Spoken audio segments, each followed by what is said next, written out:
preserving or recovering big cats, using the tiger as a model in some sense, because that's where I have most of the information.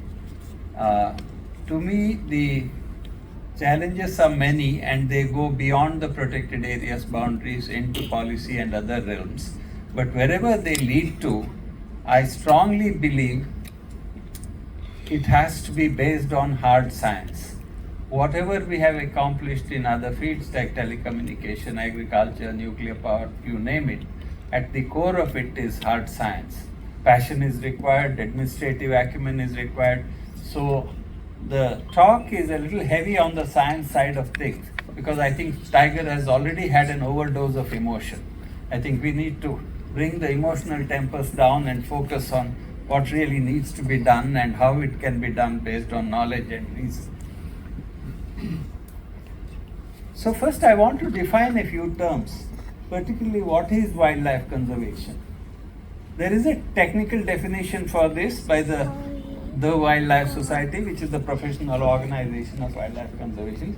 This meaning has increasingly got fuzzy with the use by media and people and all the emotion attached to wildlife. Wildlife, the term actually means terrestrial, that means land living or inland, not marine. It can't be marine. Free ranging, that means living freely, not fed or artificially raised.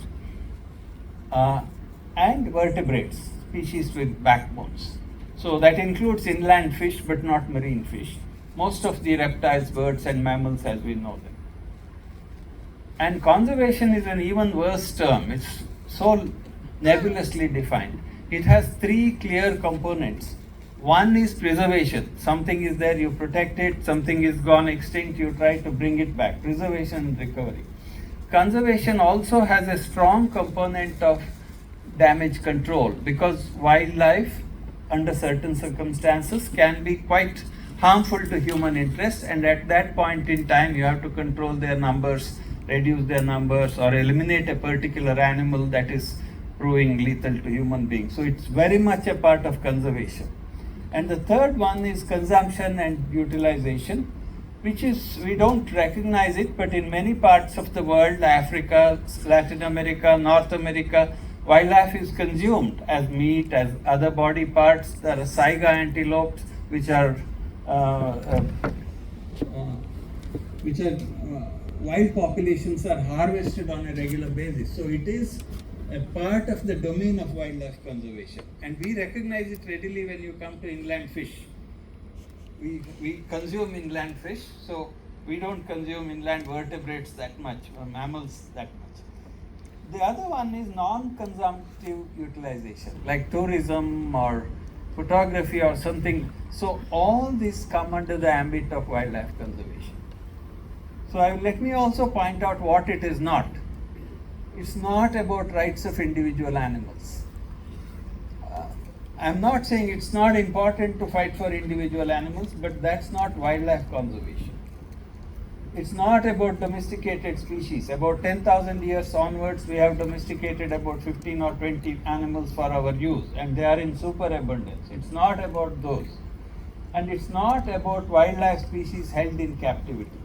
Unless it's a part of some sort of a recovery program, even that's not wildlife conservation. I'm just defining these terms because later as we revisit, some of these issues will come up. Why are we facing these problems?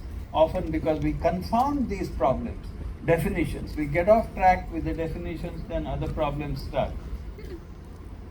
So in this context, wildlife is a part of biodiversity. Biodiversity is a broader term that includes vegetation, it includes vertebrates, invertebrates, other things. But conservation of wildlife has to be in situ. So it's not putting an animal in the wild and feeding it.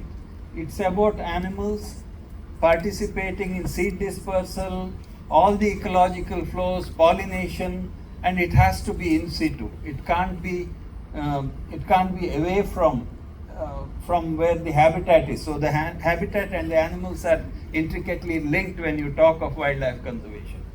And it's increasingly also now recognized that the ecosystems that support wildlife provide us a lot of services like water and more recently climate mitigation, carbon sequestration. So we are seeing it is not just a sentimental thing, but it also has huge practical utility for our welfare.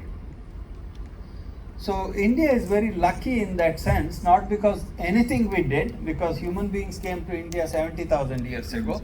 Millions of years ago, movement of continental plates, change of climate caused incredible biodiversity and movements of animals from other regions into India. So although we occupy only 2% of the Earth's surface, we have 13% of the world's birds. We have 24% of the world's carnivorous mammals. We have 7% of all mammals in the world. So whatever we have, small though it is in terms of the huge area of the earth, we have captured a lot of that biodiversity thanks to none of us here or our ancestors. It's a gift of nature, movement of plates, climate change, and whatever. Just to give a clear example, we have species that originated in Asia, tropical Asia, and are there. The tiger, the one-horned rhinoceros, the dhole that you see at the bottom. But we also have species that evolved in Africa and moved in. The leopard, for example, even the cheetah, hyena, lion, they are of African origin that came in from India. And we do have Eurasian and North American species, like we do have the grizzly bear in India, which is our brown bear. We have the red fox, which is the lodge where I am staying, but this is the species. The red fox, which is pan global distribution, both North America and Asia. We also have the elk, or whatever you call, what we call the hangul, red deer in Kashmir. Red deer in Britain, elk in North America. And so it's incredible that we have it. While we celebrate the great Taj Mahal and our wonderful Bharatnatyam, we don't think much about this heritage. We don't even apply our mind to this and why it's so precious. If somebody goes and squats in the Taj Mahal compound, it will be a huge ruckus. But when you go into some of these fine areas and people destroy it, we don't take it similarly. We should, because Taj Mahal can be rebuilt if there's a good architect and a blueprint. These can't be brought back. So there's an ethical side to it. And there are many, many ways of conservation. Conservation toolkit is wide. But the one that I am going to focus on, which I am most familiar with, is a species-centered conservation strategy. You pick a species for several reasons. I'll use the example of the tiger. Species-centered conservation uses a single species as an umbrella to protect a lot of other species. If you start with the snail, you just need an acre of land. If you start with something big like the tiger or the snow leopard or the great Indian bustard, you preserve a lot more. So it's a species-centered conservation, not the only tool, but it's an important tool. So I picked on the tiger. If you look at the tiger, in the past, about 200 to 250 years ago, tiger's range covered 30 different countries. From Armenia to Iraq on the west, if you draw a line, or you draw a line from Vladivostok to Bali, that was the tiger range. But today, that range has shrunk by 93%. The present available tiger habitat, not necessarily tigers are there, it's just 6% of their former range just 200 years ago. So this is something we have to think of when we talk about dealing with the pressures. So it's not, because people think conservationists are often asking for the moon and they want everything, but we are talking about the last little bit that's left. So conservationists should have no hesitation saying, no, this we need. You can't push it further. I will also give another statistic which kind of brings this very starkly. We human beings evolved 3 lakh years ago, roughly. That's our history. 3 lakh years ago, we evolved. At that point in time, rough estimate by scientists, Bill Rees and others, is that 3 lakh years ago, if you weighed all the mammals on the globe, human beings occupied 1% of the biomass. 99% was wild biomass. About 10,000, 15,000 years ago, we invented agriculture. We started domesticating about 15 species of animals, from camels to cows, whatever. At that point, if you had made the measurement, it would, humans and their dependent species would have been 30% and wild mammal biomass was still 70%. If you look at the figure now, it's 97% human beings and domesticated animals and 3% is biomass of wild mammals. I'm bringing these out because asking for conservation and nature preservation is not some kind of a crazy idea or an irrational thought. It is in the weight of history. We have gone beyond the point of exploiting nature further. So the other reason for choosing charismatic species for conservation is they are deeply embedded in our culture. Many of them, I'm using the example of tiger. This is a tiger dance in Mangalore.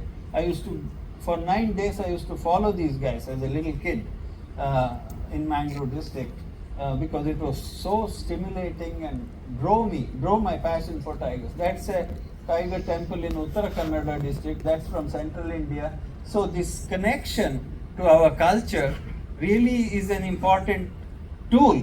I would think of it as a tool for saving the tiger.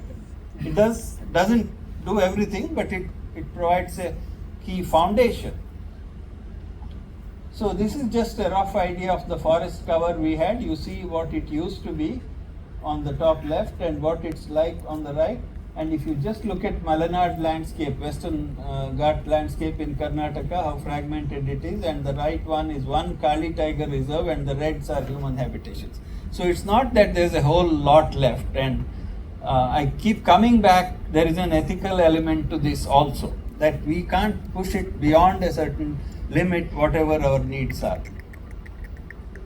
Our land area is about a third of that of United States. We have 4 times as many people. So right now 50 to 60% of the people are poor and 50 to 60% still use wood for energy, and these are the reasons why the forest has retreated. Because there is a tendency to say it's all because of modern industrial society. No, it goes back way back. Our pushing the forest and nature's frontier goes back 10-15,000 years ago when we invented agriculture and domestication. On top of it, we now have a modern economy that's growing very rapidly, 6 to 7%. So our protected areas that are guarded by Dr. Reddy and his colleagues, hardly comprise 4%. And we complain, saying it's too much. I think it's absurd. We should stand firm that this 4%, please don't compromise. And effective protection. Not all the 4% is well protected. There are deficiencies in the government, there's deficiencies in the public, so it's 1% that's actually protected. So that's where we have to think of bringing back wildlife. That's by way of just a general background. So what has pushed back wildlife? Natural habitat. This is in Nagarhole, my study area. Main frontier that has pushed wildlife back is farming. That has taken over more area than anything else. Nothing even comes remotely close. Everything is there, mining, industry, highways. But agriculture is the biggest frontier that has pushed nature back. Then extractions from natural systems. Livestock grazing, other minor forest products, all these are taken from nature. I gave you the example. All this occupies 1% and you still want to extract. We have a lot of people out of sentimental, lack of technical knowledge and sentimentality thinks using nature is a way for people to get interested in saving. Unfortunately, it has reached that well past that stage.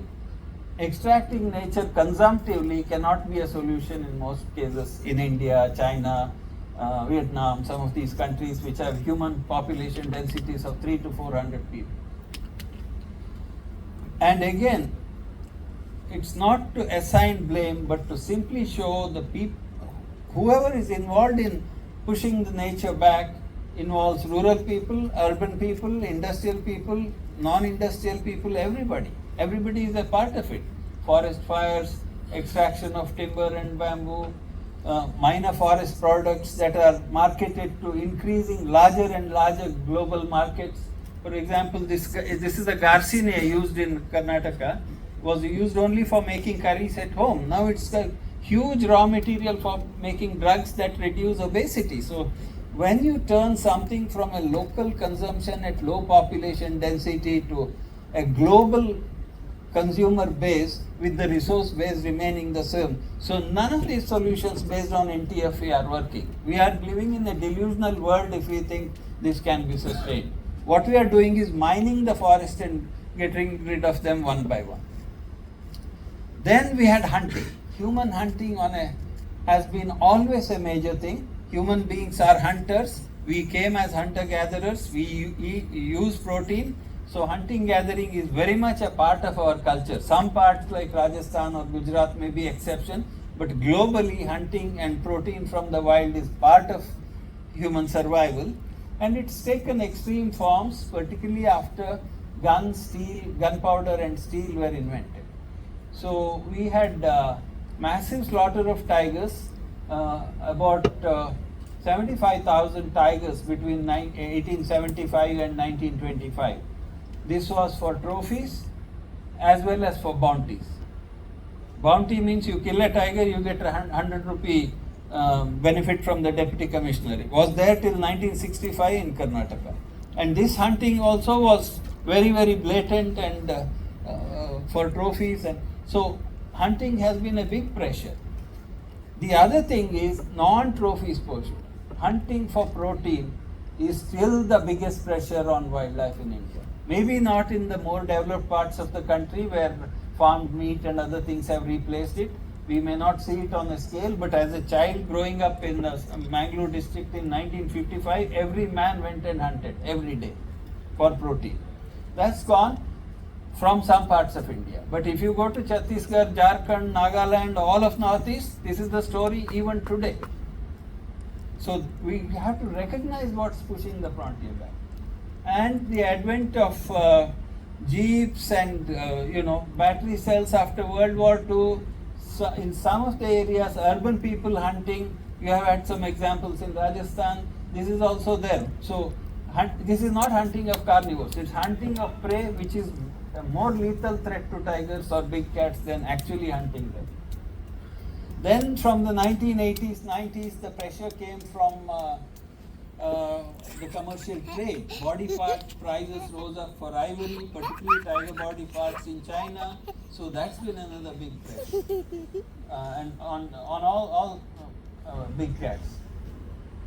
So all this was the world I saw from 1950s to 1966. 66, when I joined engineering college, I was not interested. I bunked class and went to wandering in the forest, and because I thought tigers and other wildlife will be gone, I will never see one alive. That was what was happening. Then around 60s, mid 60s, a strange kind of thing happened in India. I'm sure it's rooted in the fact that there is an ethical value attached to wildlife, but it really happened because the first generation of conservationists, Dr. Salim Ali, Dilip Matai, P.D. Tracy, whoever, started talking about, the first person to talk about conservation in India was a forester, F.W. Champion. He was a DFO in Lansdowne. He shot only one tiger in his life because that was required of a DFO. He never shot one, where everybody was shooting tigers, including Corbett. Champion said wildlife will disappear in India in 50 to 70. So there was, but when Mrs. Gandhi came to total power, I am not a political person, but when she came to total power in the 60s and 70s, with control over both state and center, she really responded to this conservation. She had the sensitivity. She is the only prime minister till date who has genuine concern for wildlife. And she was also a ruthless taskmaster who hammered the states, gave them budgetary support for conservation, made them stop commercial logging. I was an eyewitness to many of these. My connections with the forest department go to 1966, not now. I've seen 3 generations. So that leadership, so it was 3 elements: leadership, conservationists agitating, and we had a forest department. The department was geared towards protecting timber, but it had a culture of going on patrol, stopping criminals and all that. None of the Asian countries had it. They had the same laws, but everything went because they didn't have the arms. And without the arms of the forest department, we wouldn't have had any wildlife left. So this was the world I was growing up in. My father was a writer. He started reading Jim Corbett to me when I was a kid. I had an aunt who taught me bird watching when I was 8. So in 65, I was in second year engineering, and in NIT Surathkal, Mr. K.V. Kamath was, we were all in college together, the Brick Bank chairman. We used to write to college together on time. So at that time, I read an article in the Life magazine by Dr. George Schaller, who had just done his study in Ghana in 1964, the first scientific study. I was an engineer, trained to think in terms of equations and quantity, and this blew me away. Because all the tiger stuff I read was, magnificent tiger, resting under shade, doing this, roaring, echoing, Corbett. These were stories, they were nice. But Schaller had numbers, he had questions, and he used mathematical approaches. So I said at some point I'm going to give up this damn engineering and I'm going to do that. So I was 19, of course I was wandering in the forest, I was involved very much in conservation, but the goal was to abandon engineering and become a scientist. That took me a long time. Ultimately I ended up in 1986 in University of Florida. The person on my left in the picture is Dr. Mel Sundquist, the first person to radio track tigers in 1972 in Chitwan. Person on the right is my dear friend who is dead now, Mr. K.M. Chinnappa, who was a jungle professor, incredible ranger with phenomenal natural history knowledge. And there's George Schaller on top there, that picture was taken later. So I started my quest saying this is what I am going to do. I am going to study tigers using modern methods and science. And that's why I went out of my way to get this education, which was not available here at that time. So, how do we look at the biology of the tiger? First thing is, you need to study the tiger if you want to save it. You need to know what it wants. You don't decide what it wants. So, it evolved to kill prey larger than itself, 4 to 5 times larger than itself. Lions do, but they hunt in groups. Among the tigers and leopards can take prey 3 to 4 times their size. And a tiger cannot live on small stuff. It may eat some hare or monkeys or whatever, but the real prey has to be one large prey roughly once a week. And what this means is that the tiger is like a pensioner drawing on the investment in a mutual fund or a FD in the bank. That tiger on top requires one animal per week, which is 50 animals. That's the top of the pyramid. But to produce that prey, you need 500. So to sustain a single tiger, whether it's the same individual or another, to sustain one tiger, you need 500 prey. And this is what I was trying to test. I was trying to get the data for this. Data didn't exist, but this was the general idea.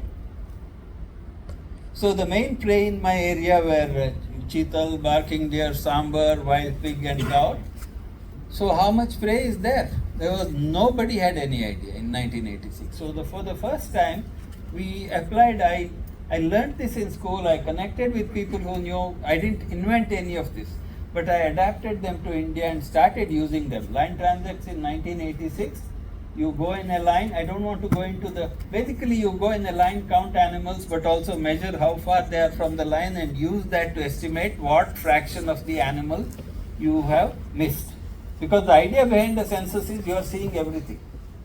But actually when you do the work, you miss most of the animals. You find some, and estimating what fraction you have missed is key. And at that, just to give an example, when I was doing this, at the end of it, I came up with an estimate of 4,000 gaur for Nagarhode. The total census done by the forest department was saying there are 400, because that's what they saw. So as I expanded the work beyond one sanctuary, I knew that I couldn't collect this data. It's very labor intensive. So I started recruiting young people who came saying, I'm interested in wildlife. They usually have fun and go. But I tortured them. I took them to the field, they got bitten by ticks, they got chased by elephants, but some of the good ones kept coming back. So we built a network of young people who take 2 days off every year, their vacation, to come and volunteer in my project for doing transects. They were incredibly skilled. I had the skill to analyze the data, but they had the natural history skills combined with the local trackers to do this. This is so good. I had very good chief wildlife wardens who sent rangers for training. This whole skill is gone now. What is done in the name of transects is absolute nonsense. So you had to have, there's a whole technology. There's stuff about it. I can't go into it in this. So once I knew the prey base was there, I wanted to replicate what the critical determinant of tiger society are females. They have small territories, males have bigger territories, and then the size of the female territory and what explains it. It's strange, the size of the female territory is 20 square kilometers in Nagarhole, probably something similar in Kaziranga and Kana, but it's 600 square kilometers in Russia, the same tiger. So what explains this? So this was again the first telemetry study in India. This was in 1990. Dr. Sundquist came. We learnt the art of corralling tigers using elephants and using a technique they developed in Chitwan based on native shikaris. We collared some tigers and leopards and tracked them. And one of the things is the incredible communication system. How do these big cats live at such low densities? All of Bangalore, Greater Bangalore would have 6 tigers. How do they even, we have email, we have all sorts of, how do they even communicate? It's a very elaborate scent marking system where they recognize each other. Scent is excluded from the foot pads, from urine sprays, various means. So the chemical communication system is far superior to anything we have developed even to this day using the most modern technology. So I literally lived with tigers for 7 or 8 years in the forest. My wife was very upset. She said that tigress called Sundari is your real girlfriend. You don't care for me. We had big fights. My daughter had, you never come home at all. But what we found out was it confirmed the social organization of female territories with overlapping males. And the typical female range that's shown in red was 20 square kilometers.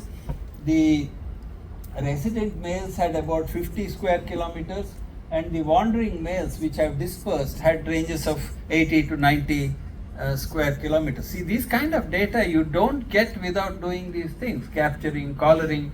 Unfortunately for me, we had a horrible forest minister. Somebody educated him that this is all dangerous and bad, you shouldn't allow it. So my project was closed. So I had to fight repeated battles in the High Court of Karnataka to go and get my permit and continue my work. I don't want to get into that, but it wasn't easy. Now they're catching tigers like nobody's business, putting collars, but I don't see the data. But this was hard one struggle to put the first collars in India. We have a High Court judge sitting there. Yeah. So around this time, as I was debating whether I should go down and put more collars, and really that's the way I wanted to go, because that's fun. You're watching tigers, you're learning so much. See, tigers were not habituated to tourists at that time. You had to literally, and after 6 months, I realized my radio collar tigers I could watch, just like your tigers in Ranthambore. I wanted to have fun after all these court struggles. But a big pressure came. This was the time, 80s, late 80s, 90s, when the Chinese bone trade hit all major parks of Nagarhole, Ranthambore. Mr. Reddy was there to rescue it. But it was a big thing, and I felt individual behavior studies were not going to solve that problem. I needed to know how to count tigers better. At that time, the census method used was the Pugmark census, and I had criticized it very severely in 1984. But the old generation foresters were very noble people. They didn't mind the criticism. They still encouraged me. People like Mr. Pawar and Debroy and people like that. But I told them point blank, this doesn't work. There are issues. So you need to estimate what fraction of the animal you are missing, and your method of identification should be very clear. It can't be confusing. So I started trying to, and modern camera traps had just been invented in US in 1988 by a guy called Bill Goodson, and we started developing these methodologies in Nagarhole in 1991. That was the first camera trapping, and it worked. And we started numbering them, and we published a paper in 1995 saying this works. But unfortunately, the reception was very cold, the generational changes were happening. The Wildlife Institute of India said this method won't work in India. They held a meeting and said, no, we will continue what we are doing. So finally, in 2005, it changed. So for about 10 years, I had a free run doing camera trapping. So at that point in time, having established the method work, I wanted to go across India and do it in different habitats. And Mr. Kamal Nath was then Minister for Environment, was very helpful for me to break down resistance and get me these permits. He was really very open-minded in this. So we went and did surveys in Kaziranga, surveys in Sundarbans, 98 in Ranthambore when Reddy Saab was. So what we found, finally, we had both data, accurate data on tigers and prey. And we plotted that, and this we published in a very prestigious journal. Basically, this 1 to 500 ratio held beautifully in every place we looked at. And that's very important because you can now, without even counting tigers, if you do good prey counts, you will know how many tigers can be there in that area. What is the carrying capacity? Unfortunately, this is completely neglected and not even taken seriously. So we started, luckily for me, I had very supportive senior foresters, Mr. Apaya, Mr. Alva. They all said, I said, I don't want your money, just give me permission to work. And I brought in the money from WCS. I was already hired by Charlotte too. So we brought in money and we did a massive camera trapping exercise from 2004 to 2017 when I retired from WCS across the entire landscape of 22,000 square kilometers. 6,000 square kilometers we camera trapped. And it involved it's a serious job. It can't be just left to some forest guard or some ill-trained youngster from WIA. It needs to be done seriously with a few people and good research design, but a large part of the army can be skilled naturalists. So we did that. We continued doing that, training people. This is roughly what I had. I'm just showing this to say, roughly about 40-50 lakhs a year we were getting accurate data on tigers and prey every year in the entire landscape, in these 6,000 square kilometer hotspots. Staying, nothing fancy, but it worked. And we had data over time. See, this is the data on prey using line transect starting from 2004 to 2016. Each color is a different park. You look at Nagarhole, you look at Bandipur in green, then we have Bhadra in blue, BRT. As the history of protection, what shows this is the history of protection. Those two parks were protected for 30 years and the prey came back. You can't rush that process. But once that comes, it's a stable, high density population, about 40-50 prey per square kilometer. And those parks at the bottom will too come. We cannot rush this process. And I think it's wrong to rush this process by giving them water, dumping animals from somewhere else and manipulating. This is a natural recovery which has to take that time. And we have time. Once you have the land free, you have the time. So we are also camera trapping tigers every year. The protocol is very different. You trap only for 45 days. Because if you extend beyond that, animals are dying, animals are coming in, animals are moving in, 4 factors are influencing. So you will always inflate your estimates by 2 times, 3 times by keeping camera traps for 6 months. So 45 minutes snapshots within which you assume the population is more or less closed, but done every year. I'll tell you why every year. So this is the individual tigers cumulative numbers we got. Started in 1990. In the end, in the database, we had 996 tigers in this landscape. Not all were alive, but we were tracking the whole dynamic, how they changed. And this was the density. You can see the densities which are put. The other thing interesting in this graph is, you see in those three big populations, you are seeing this bounce. It is never stable. Why? Because the number of females breeding is a variable. One season more females breed, they breed they produce, the cubs leave them every year at year end. Number of females breeding, suppose there are 30 tigers, it's not that they breed 10, 10, 10 every year. There is a stochasticity, and that leads to this bounce. And you look at any government statistics, it's always going up. So this is the real number of tigers. That was density. If I can go back, this is Karnataka only, unfortunately. The highest density we found was in Kaziranga. And the explanation was simple.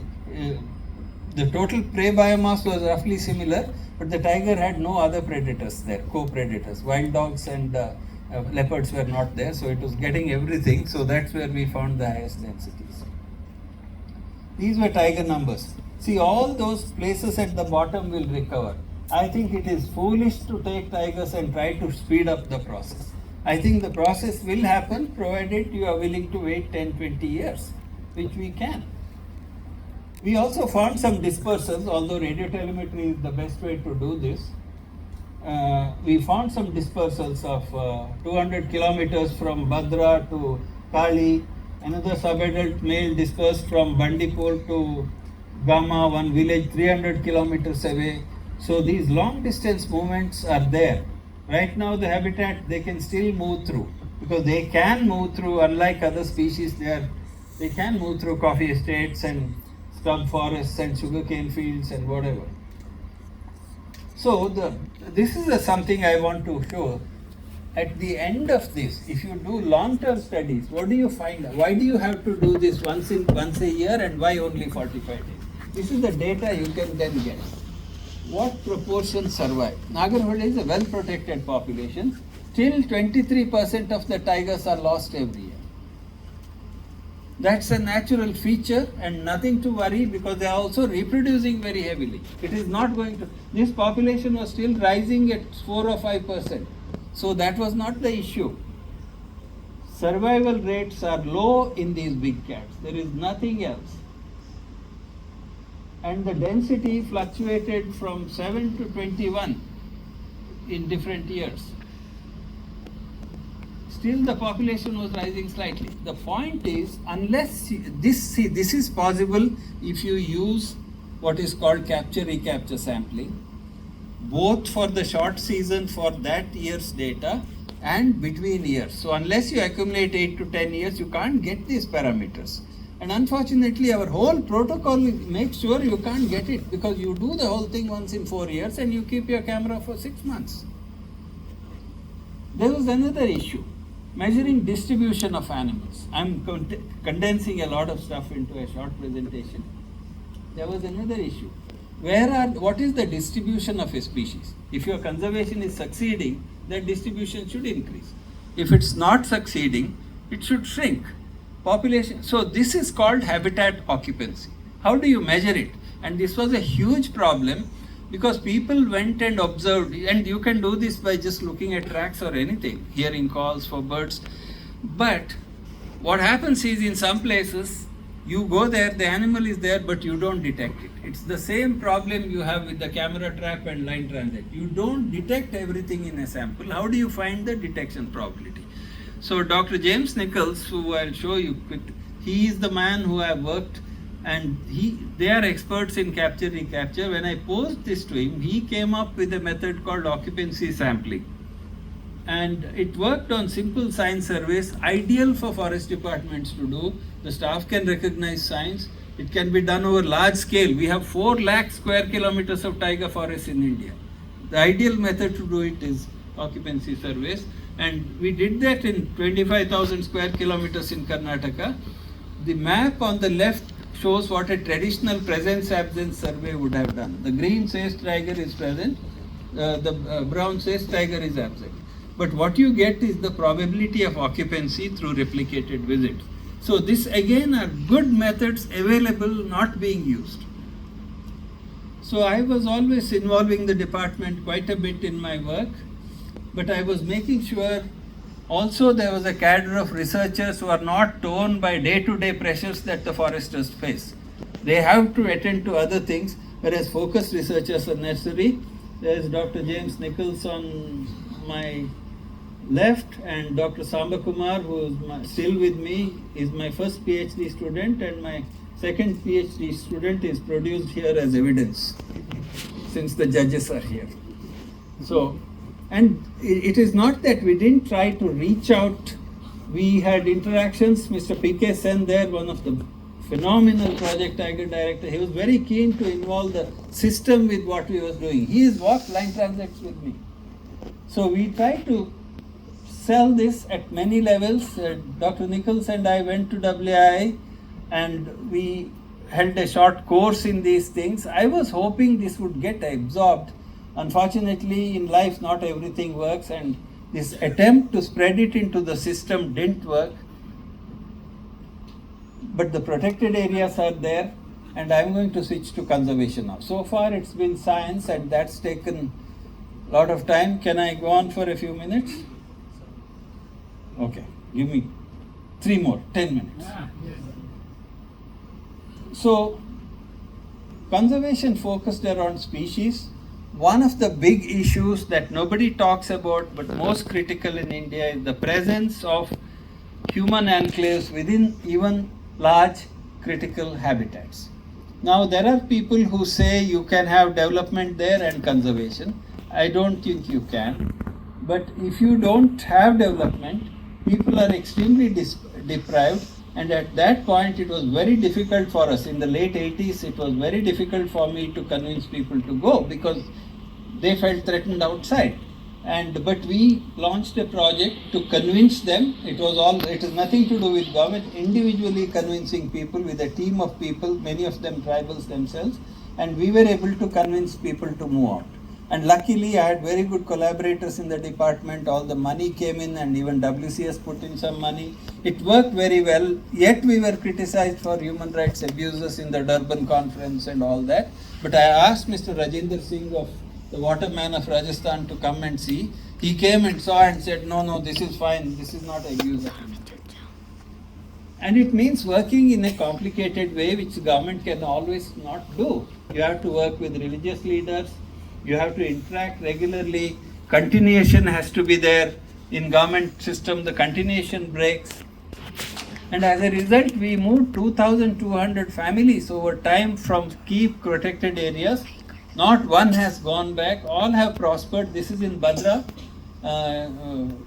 467 families moved out, and they are prospering everywhere where we got involved and the government support was there. It worked beautifully. Unfortunately, it's totally flagged in Karnataka, stopped because of lack of interest, although there's a lot of money.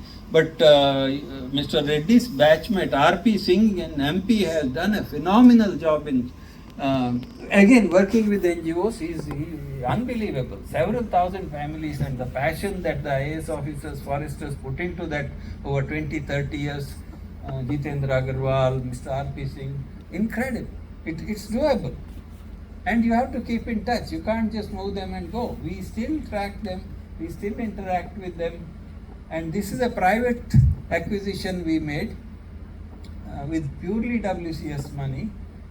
And we resettled them, buying land for them outside. There's a lot of land outside for sale. So the cows have gone and gaur have come back. So one other problem we are now focusing on is because of these high density populations, we are having a lot of conflict outside some of these areas.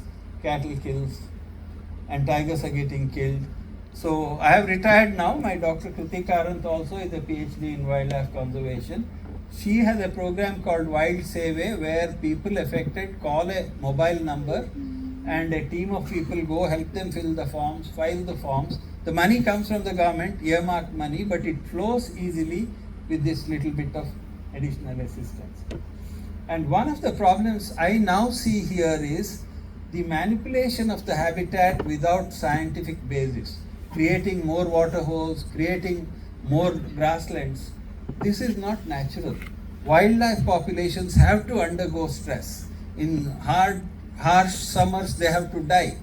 They have to go through those cycles. If you treat them like domestic animals and modify the habitat and water sources, you start favoring one or two species, particularly cheetal. Cheetal densities in Nagarhole are now 100 per square kilometer. In a natural forest, it should be 25.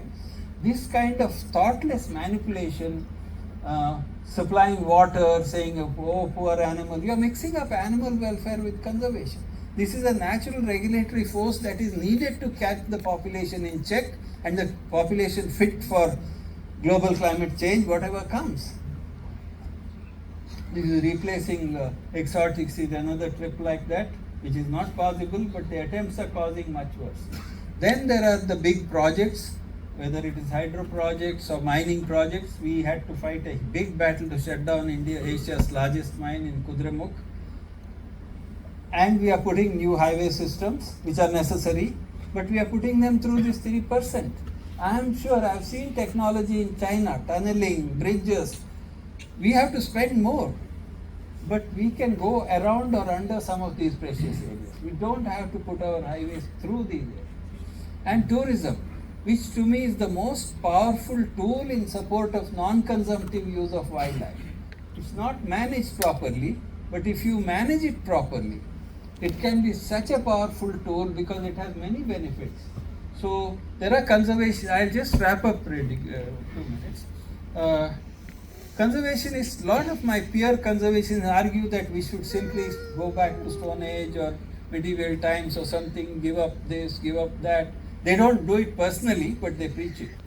What I am saying is, I think development and conservation are complementary, but they should not happen on the same piece of land. That is where people go wrong. The development is needed in one place, conservation is needed in a different place. Because a well-managed tourism can pull in so much revenue for local communities, in many cases far more than marginal agriculture can. Can we build those models? Those models exist in Africa. It's complicated here, but still I see that emerging in Tibet, Ladakh and places where snow leopard tourism is doing that, because we don't have the heavy hand of the government on everything. See, a lot of things happen because of private enterprise. Everything can't be done by the government top down. And community relationship, again, very critical. This is a program we have called Wild Shale, which means wild school, where we work only with the people, kids around the park, not even 10 kilometers away. So how you use the land is the issue. There are 2 or 3 key issues. One is we have to sustain landscapes, not have development and conservation together in the name of sustainable development. That's a big no-no to me, because then it conflates conservation with development. Both are needed, but not in the same place at the same time. Then an attitude to technology. Most conservationists feel technology has only done damage. I totally disagree. Agriculture is one of the biggest impacts on forests, both in terms of livestock grazing, drawing of leaf litter and other energetics from the forest.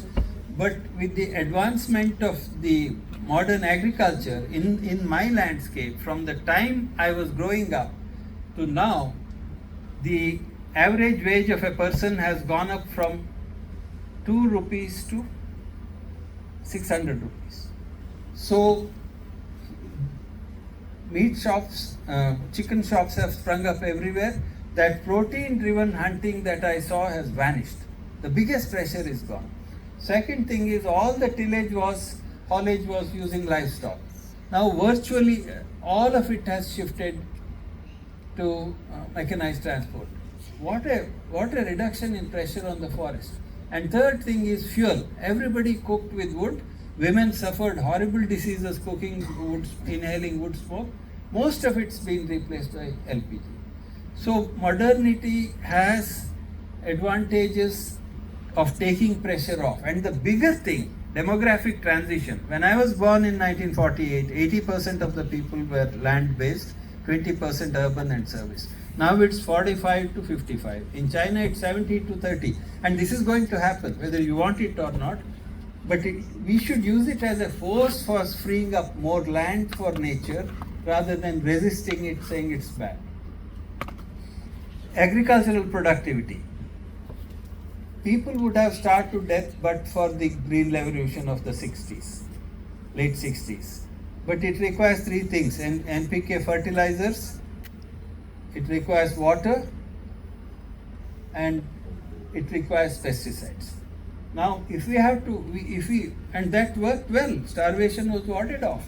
But the next step can't be that, because our big dams are filled up, pesticides are ruining the soil, and so we do need to now design plants to meet our needs, which means advanced biotechnology. Not only for now, with the climate changing, we are already seeing the need for designing plants even for the future coming climate change. So biotechnology is not an enemy of conservation, it's a friend of conservation, but all farmers' movements in India oppose it. Then alternative energy. This, because I come from an engineering background, I see so much energy insecurity. We think these microhydel projects, these solar things, the wind and solar are going to meet the base load. They are not. The present load met by hydrocarbons, that is coal, petroleum, diesel and natural gas, cannot be met by these. These are too small, too wavering, and my biggest objection to me, their footprint is huge. Just an example, one hydro project submerged 5,000 square kilometers in Kali. One nuclear power plant there occupies 6 square kilometers and generates more power than that hydro plant. And hydro is one of the better ones. These footprints are like 1200 times that of nuclear. So we have to go for technology rather than reject technology or come up with false solutions. For example, corn ethanol in US. It's a big negative in every way. Now we are trying to follow that route. So it's a complicated story, but I think if we get it right, we still have the space to bring back tigers. And we have examples of how to do it, both within these areas, outside these through tourism, and over a wider landscape by being more efficient in production of energy and in our farming. So I have put all this stuff in various books. They are available on Google or whatever. I apologize to our chairman for going over time a little bit, but thank you for listening to me patiently. I'll be, Dr. Reddy will speak, and after that we'll have some Q&A. Thank you for hearing me.